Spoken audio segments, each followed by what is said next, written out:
உலகமே பாராட்டும் வகையில் தமிழகத்தில் மருத்துவ கட்டமைப்புகள் மேம்படுத்தப்பட்டுள்ளதாக முதலமைச்சர் மு.க.ஸ்டாலின் பெருமிதம் தெரிவித்துள்ளார்.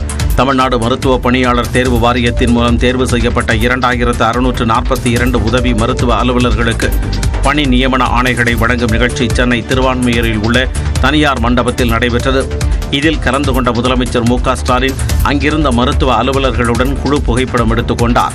பின்னர் அடையாளமாக 15 பேருக்கு பணி நியமன ஆணைகளை வழங்கினார்.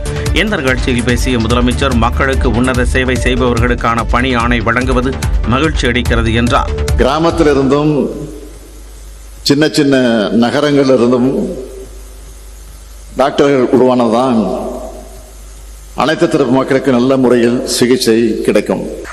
டாக்டர்கள் இல்லாம, அதாவது நீங்க இல்லாம நிச்சயமா சொல்றேன், இந்த திட்டங்கள் எல்லாம் இல்லை. இதனிடையே தமிழ்நாட்டில் 5000 கோடி ரூபாய் முதலீட்டில் தோல் அல்லாத காலணி தொழிற்சாலை அமைக்க முதலமைச்சர் மு.க.ஸ்டாலின் முன்னிலையில் ஒப்பந்தம் கையெழுத்தானது. எவர்வான் கோத்தாரி நிறுவனத்துடன் புரிந்துணர்வு ஒப்பந்தம் போடப்பட்டது. கரூர் மற்றும் பெரம்பலூர் மாவட்டங்களில் இந்த நிறுவனம் முதலீடு செய்கிறது. நாம் தமிழர் கட்சியின் ஒருங்கிணைப்பாளர் சீமான் மீதான பாலியல் வன்கொடுமை புகார் குறித்து நடிகை விஜயலட்சுமியிடம் காவலர்கள் பெங்களூருவில் விசாரணை நடத்தினர். திருமணம் செய்து கொள்வதாக கூறி தம்மை பாலியல் வன்கொடுமை செய்து கருக்கலைப்பு செய்ய வைத்ததாக சீமான் மீது கடந்த 2011ஆம் ஆண்டு நடிகை விஜயலட்சுமி காவல் நிலையத்தில் புகார் அளித்தார். இந்த வழக்கை அண்மையில் விசாரித்த சென்னை உயர்நீதிமன்றம் விசாரணையை துரிதப்படுத்தி அறிக்கை தாக்கல் செய்ய உத்தரவிட்டது. வழக்கில் வியாழக்கிழமை காலை விசாரணைக்கு ஆஜராக சீமானுக்கு வலசரவாக்கம் காவல் நிலையத்தினர் சம்மன் அளித்தனர். இந்நிலையில் சென்னையிலிருந்து பெங்களூரு சென்ற வலசரவாக்கம் காவல் நிலைய போலீசார் விஜயலட்சுமியிடம் விசாரணை நடத்தினர். இந்த வழக்கில் கடந்த 2022ஆம் ஆண்டு நடிகை விஜயலட்சுமிக்கு மருத்துவ பரிசோதனைகளும் செய்யப்பட்டன. இந்த சூழலில் சீமான் மீதான புகார் தொடர்பாக உயர்நீதிமன்ற உத்தரவை அடுத்து விஜயலட்சுமியிடம் காவல்துறையினர் விசாரணை நடத்தினர். இதனிடையே காவல்துறையினர் சம்மன் அளித்திருந்த நிலையில் விசாரணைக்கு சீமான் ஆஜராக மாட்டார் என தகவல் வெளியாகியுள்ளது. தெலங்கானா மற்றும் பஞ்சாபில் சிபிஎஸ்இ உட்பட அனைத்து பள்ளிகளிலும் முறையே தெலுங்கு மற்றும் பஞ்சாபி கட்டாயம் என்று அம்மாநில அரசுகள் உத்தரவிட்டுள்ளன. கடந்த 2022ஆம் ஆண்டு சிபிஎஸ்இ, ஐசிஎஸ்இ மற்றும் ஐபி உள்ளிட்ட அனைத்து பாடத்திட்டங்களிலும் 1 முதல் 8ஆம் வகுப்பு வரை தெலுங்கு கட்டாய பாடமொழியாக்கி தெலுங்கானா அரசு உத்தரவிட்டது. இந்நிலையில் 9, 10ஆம் வகுப்புகளுக்கும் தற்போது தெலுங்கு மொழி பாடத்தை கட்டாயமாக்கி அம்மாநில அரசு அறிவித்துள்ளது. இதேபோன்று பஞ்சாபில் அனைத்து வகையான பாடத்திட்டங்களிலும் பஞ்சாபி மொழியை முதன்மை மற்றும் கட்டாய பாடமாக கற்பிக்க வேண்டும் என அம்மாநில முதலமைச்சர் பகவந்த் மான் உத்தரவிட்டுள்ளார். 10ஆம் வகுப்பு பொதுத் தேர்வை 2 முறை நடத்துவதற்கான சிபிஎஸ்இயின் வரைவு கொள்கையில் பஞ்சாபி மொழி முதலில் சேர்க்கப்படாதது அம்மாநிலத்தில் சர்ச்சையை ஏற்படுத்திய நிலையில் இந்த அறிவிப்பு வெளியாகியுள்ளது. மும்மொழி கொள்கைகள் மூலம் இந்தி திணிப்பு குற்றச்சாட்டு எழுந்துள்ள சூழலில் காங்கிரஸ் மற்றும் ஆம் ஆத்மி ஆளும் மாநிலங்களில் மேற்கொள்ளப்பட்டுள்ள இந்த நடவடிக்கை முக்கியத்துவம் வாய்ந்ததாக கருதப்படுகிறது. தமிழ் மொழியில் ஐஏஎஸ் தேர்வு எழுதி வென்ற முதல் தமிழரான ஓய்வு பெற்ற ஐஏஎஸ் அதிகாரி ஆர் பாலகிருஷ்ணன் உலக தமிழ் ஆராய்ச்சி நிறுவனத்தின் தலைவராக நியமிக்கப்பட்டுள்ளார். சென்னை தரமணியில் உலக தமிழ் ஆராய்ச்சி நிறுவனம் செயல்பட்டு வருகிறது. இந்த நிறுவனத்தின் தலைவராக ஒடிசா முன்னாள் தலைமைச் செயலாளரான ஆர் பாலகிருஷ்ணனை நியமித்து தமிழ்நாடு அரசு உத்தரவிட்டுள்ளது. புகழ்பெற்ற தமிழ் மொழி அறிஞரும் ஆட்சிப்பணி வல்லுநருமான ஆர் பாலகிருஷ்ணன் தமிழ் இலக்கியத்தில் இளங்கலை மற்றும் முதுகலை பட்டங்களை பெற்றவர் ஆவார்.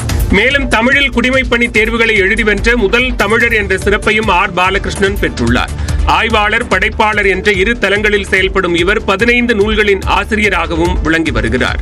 சிந்துவெளி பண்பாட்டு தொல்லியல் தரவுகளை சங்க இலக்கியங்கள் மற்றும் தமிழ்நாட்டு அகழாய்வு தரவுகளோடு ஒப்பிட்டு இவர் எழுதிய ஆங்கிலம் மற்றும் தமிழ் நூல்கள் உலகின் கவனத்தை ஈர்த்துள்ளன. இந்திய ஆட்சி பணிக்கு 1984ஆம் ஆண்டு தேர்ந்தெடுக்கப்பட்ட ஆர் பாலகிருஷ்ணன் ஒடிசா மாநில அரசிலும் இந்திய தேர்தல் ஆணையத்திலும் 34 ஆண்டுகள் சிறப்பாக பணியாற்றியவர் ஆவார். 2018இல் பணி ஓய்வு பெற்ற இவர் அதன் பிறகு முன்னாள் ஒடிசா முதலமைச்சரின் தலைமை ஆலோசகராக 2024 வரையில் பொறுப்பு வகித்தார். சிறுவர்களுக்கு பாலியல் தொல்லை அளித்ததாக கைது செய்யப்பட்ட யூடியூபர் திவ்யா, கார்த்தி, ஆனந்த் ஆகியோருக்கு ஜாமீன் வழங்க ஸ்ரீவில்லிபுத்தூர் மாவட்ட போக்சோ நீதிமன்றம் 2வது முறையாக மறுப்பு தெரிவித்துள்ளது. விருதுநகர் மாவட்டம் ஸ்ரீவில்லிபுத்தூரில் சிறுவர்களுக்கு பாலியல் தொல்லை அளித்து வந்த புகாரின் பேரில் யூடியூபர் திவ்யா, கார்த்தி, ஆனந்த் ஆகியோர் கடந்த ஜனவரி மாதம் 29ஆம் தேதி போக்சோ வழக்கில் கைது செய்யப்பட்டனர். இதைத் தொடர்ந்து சிறையில் அடைக்கப்பட்டவர்கள் மூவரும் ஜாமீன் கேட்டு நீதிமன்றத்தில் மனு தாக்கல் செய்திருந்தனர். அந்த மனுவை தள்ளுபடி செய்த மாவட்ட போக்சோ நீதிமன்றம் மூவருக்கும் மார்ச் 12ஆம் தேதி வரை நீதிமன்ற காவலை நீட்டித்து உத்தரவிட்டது. இந்நிலையில் அவர்கள் ஸ்ரீவில்லிபுத்தூர் மாவட்ட போக்சோ நீதிமன்றத்தில் 2வது முறையாக ஜாமீன் கேட்டு மனு தாக்கல் செய்திருந்தனர். அந்த மனுவையும் நீதிமன்றம் தற்போது தள்ளுபடி செய்து உத்தரவிட்டுள்ளது. ராசிபுரத்தில் அரசு பள்ளியில் 9ஆம் வகுப்பு மாணவன் மர்மமான முறையில் உயிரிழந்த நிலையில் உறவினர்கள் சாலை மறியல் போராட்டத்தில் ஈடுபட்டனர். நாமக்கல் மாவட்டம் ராசிபுரம் LIC பகுதியை சேர்ந்த பிரகாஷ் என்பவரின் மகன் கவின்ராஜ் சிவானந்தா சாலையில் உள்ள அரசு மேல்நிலைப் பள்ளியில் 9ஆம் வகுப்பு பயின்று வந்தார். பள்ளி வகுப்பறையிலிருந்து கழிவறைக்கு சென்ற மாணவன் நீண்ட நேரம் வராததால் சக மாணவர்கள் சென்று பார்த்தபோது கவின்ராஜ் மயங்கிய நிலையில் கிடந்துள்ளார். உடனடியாக அங்கிருந்த ஆசிரியர்கள் மருத்துவமனைக்கு தூக்கிச் சென்றனர். அங்கு கவின்ராஜை பரிசோதனை செய்த மருத்துவர்கள் ஏற்கனவே இறந்துவிட்டதாக தெரிவித்தனர். இதையறிந்து மருத்துவமனை வளாகத்தில் மாணவரின் உறவினர்கள் குவிந்தனர். மாணவரின் உடலை பார்த்து காவல்துறையினர் அனுமதி மறுத்ததால் அவர்கள் சாலை மறியலில் ஈடுபட்டனர்.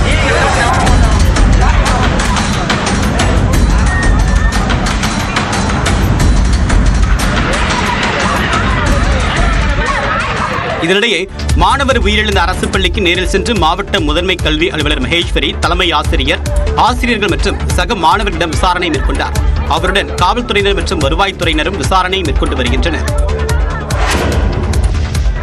சிவராத்திரி அலங்காரம் நடத்துவது தொடர்பாக ஜார்க்கண்ட் மாநிலத்தில் இரு தரப்பினரிடையே ஏற்பட்ட மோதலால் வாகனங்களுக்கு தீ வைக்கப்பட்டது. ஹசாரிபாக் மாவட்டத்தில் தம்ரான் என்ற கிராமத்தில் சிவராத்திரியையொட்டி ஒலிபெருக்கி மற்றும் கொடிகள் ஏற்றுவது தொடர்பாக இரு தரப்பினரிடையே வாக்குவாதம் ஏற்பட்டது. ஒரு கட்டத்தில் மோதல் கைகலப்பாக மாறியதுடன் இரு தரப்பினரும் பரஸ்பரம் கற்களை வீசி தாக்கிக் கொண்டனர். ஒரு கார் மற்றும் இருசக்கர வாகனம் தீ வைத்து எரிக்கப்பட்டது. மோதல் நடந்த பகுதியில் ஒரு ஆட்டோ, ஒரு கடைக்கும் தீ வைக்கப்பட்டது. இருதரப்பு மோதலை அடுத்து காயமடைந்தவர்கள் ஹசாரிபாக் அரசு மருத்துவமனையில் அனுமதிக்கப்பட்டனர். சாதாரண சூழலை அடுத்து ஹசாரிபாக் பகுதியில் அதிக அளவிலான காவலர்கள் குவிக்கப்பட்டனர். ஜம்மு காஷ்மீரின் பல பகுதிகளில் பனிப்பொழிவால் சுற்றுலா பயணிகள் அதிக அளவில் குவிந்தனர். பூஞ்ச் மாவட்டத்தில் ஓரடி உயரத்திற்கு பனிக்குவியல் சாலைகளில் படர்ந்தது.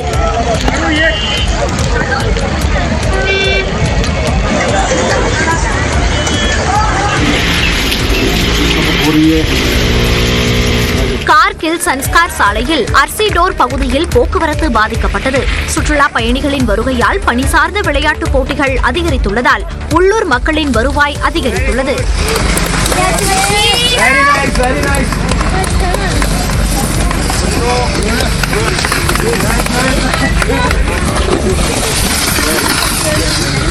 சோபியான் மாவட்டத்திலும் பனி அதிக அளவில் கொட்டியது. முகுல் ரோட் பகுதியில் சாலை போக்குவரத்து பாதிக்கப்பட்டது.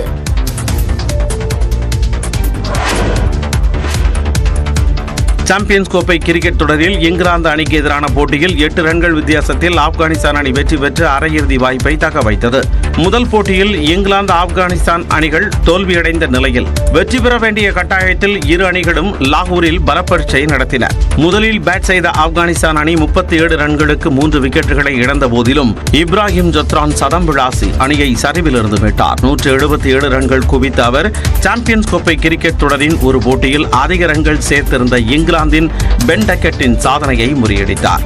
50 ஓவர்களில் ஆப்கானிஸ்தான் அணி 7 விக்கெட் இழப்பிற்கு 325 ரன்கள் குவித்தது. பின்னர் விளையாடிய இங்கிலாந்து அணி சீரான இடைவெளியில் விக்கெட்டுகளை இழந்தாலும் ஜோ ரூட் சதமடித்து நம்பிக்கை கொடுத்தார். எனினும் கடைசி நேரத்தில் மீண்டும் இங்கிலாந்து அணி மடமடவென விக்கெட்டுகளை இழந்து 317 ரன்களுக்கு ஆல் அவுட் ஆனது. அடுத்தடுத்து 2 போட்டிகளில் தோல்வியடைந்த இங்கிலாந்து அணி அரையிறுதி வாய்ப்பை இழந்தது. ஆப்கானிஸ்தான் அணி கடைசி போட்டியில் ஆஸ்திரேலியாவுக்கு அதிர்ச்சி கொடுத்தால் அடுத்த சுற்றுக்கு முன்னேறிவிடும்.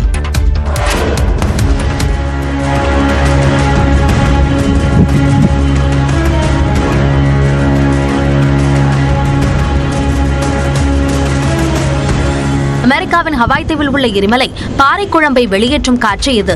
உலகின் மிகவும் உயிர்ப்புடன் இருக்கும் எரிமலைகளில் ஒன்றான கிலாயூயா எரிமலை கடந்த ஆண்டு டிசம்பர் 23ஆம் தேதி முதல் பாறை குழம்பை வெளியேற்றி வருகிறது.